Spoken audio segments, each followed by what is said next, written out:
Tonight, we're going to try something right in Chuck's wheelhouse. He likes Aged MGP. Kentucky bourbon. Oh, Nope, sorry. aged Indiana bourbon. Oh, But well, here's the fun even thing. better. I'm not going to tell you the brand.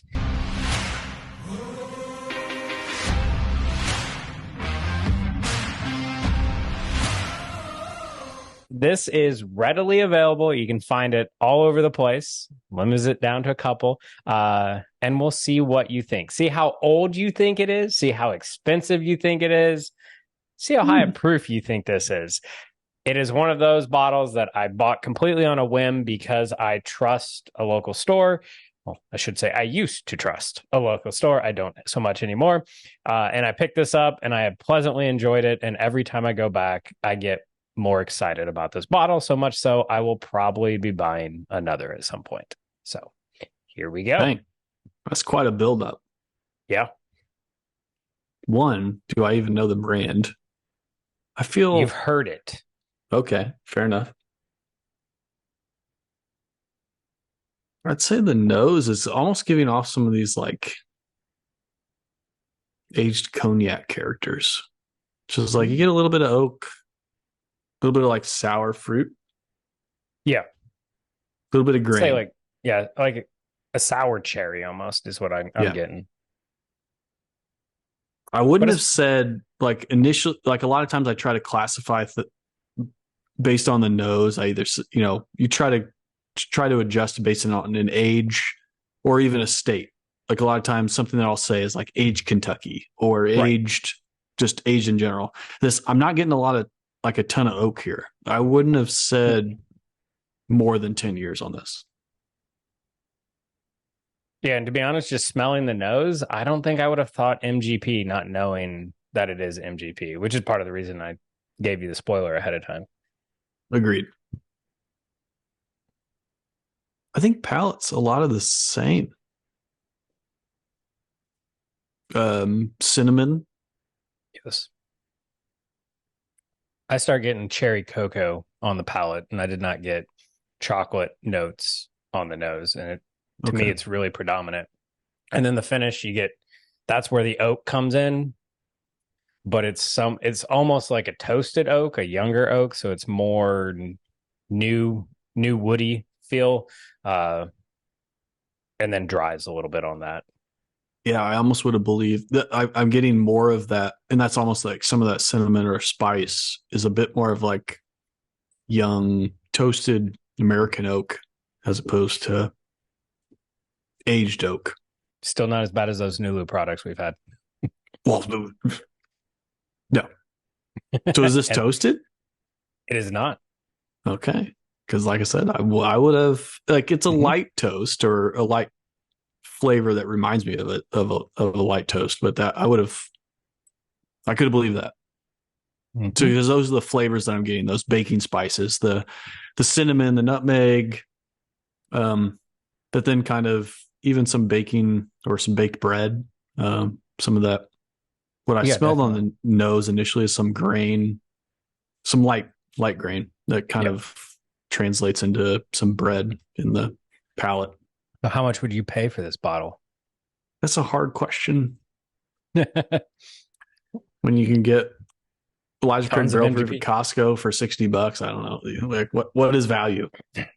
Well, so Um, here, so knowing it's an MGP and there's a gazillion MGP brands out there, that into consideration, what would you expect, I guess I should say, to pay for this?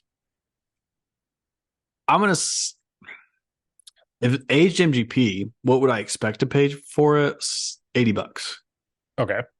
at least, right? Because you got Bellamide Reserve out there. If you can still find it at 70, Yeah, it's you have still the 70, the though Remus apparently picks. Kroger puts it on sale for $30 because it's discontinued. Yeah, that's right. Didn't Yeah, get there quick enough for that.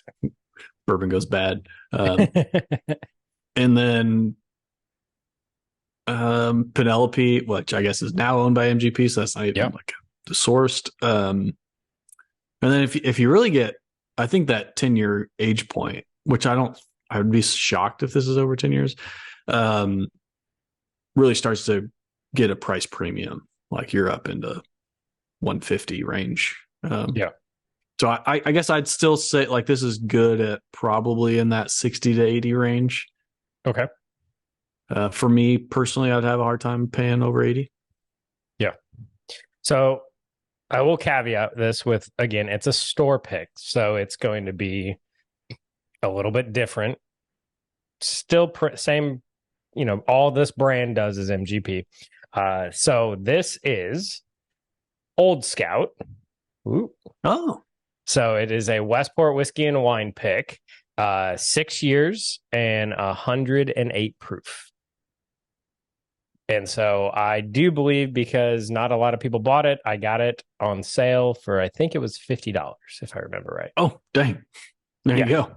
So, that's why, like, I was like, I got to get it. We haven't had an Old Scout. We haven't tried an Old Scout on the channel. $50, MGP, 6 years.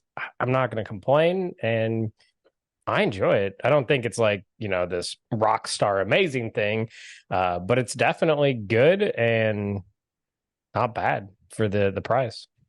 No, I think that's very fair price at $50. That's quite interesting because they were one of the early adopters of source whiskey, right? And they were very transparent that they were sourcing whiskey from MGP. Yes. And then they ran out of the stock because they didn't see it going as big. Well, who really saw the bourbon boom coming? Nobody.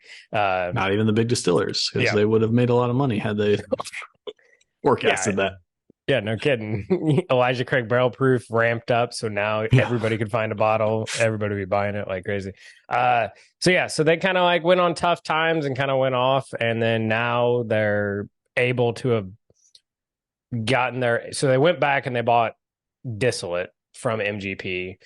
They're one of the few ones that has that initial contracts with them, so they can still get it and work with them, because people are now kind of going to Bardstown and even Green River are kind of the two big guys. And then also, oh shoot, what's the other one? Wilderness Trail. There we go. Wait, what? How are they connected? I missed the connection. They're the other big contract distiller in Kentucky right now. So you got Wilderness Trail, you got Bardstown, and you got Green River, which technically Green River and Bardstown are the same thing because they bought Green River. So other than that, these guys have those initial contracts with MGP. So their distillate that they bought 6 years ago is finally coming of age, and they bought a ton of it. So you'll start to see their stuff a little more readily available and higher age, which, having this, I think, is a good thing. Yeah, I'd agree. I think they went, there for a while. They're also trying to work in their own distillate into some of their brand, which I think the Old Scout's a little bit different. It's either a blend or it's all MGP. Aged MGP stock in the market is a good thing. Yeah, no kidding. I think they're working their stuff in on their finished products and everything like that still. So, so we finally reviewed Old Scout. I'm happy having bought the bottle. I don't think I'll rush out and buy another one anytime soon, just because there's so much MGP on the market. But yeah, if you see one, I can't say don't buy it, especially at the $50 price point for a 6-year MGP. But I don't think it's one that's going to get you as excited as some of the other MGP people we've reviewed in the past. Number one that comes to mind is like Smoke Wagon. I think you're getting more bang for your buck with them. So, but that's just me. Yeah, Smoke Wagon, Uncut, Unfiltered, Penelope, I think has been doing some really nice things on the toasted side. Well, even their barrel strength. Again, now they're purchased by MGP, so that's all under the same umbrella, but same thing as buying George Remus, the single barrel picks. But I'd probably lean towards that first. But if you saw this at $50, like certainly good value. Yep. Yeah, definitely. So, all right, with that, cheers, and we'll see you next time. Stay neat.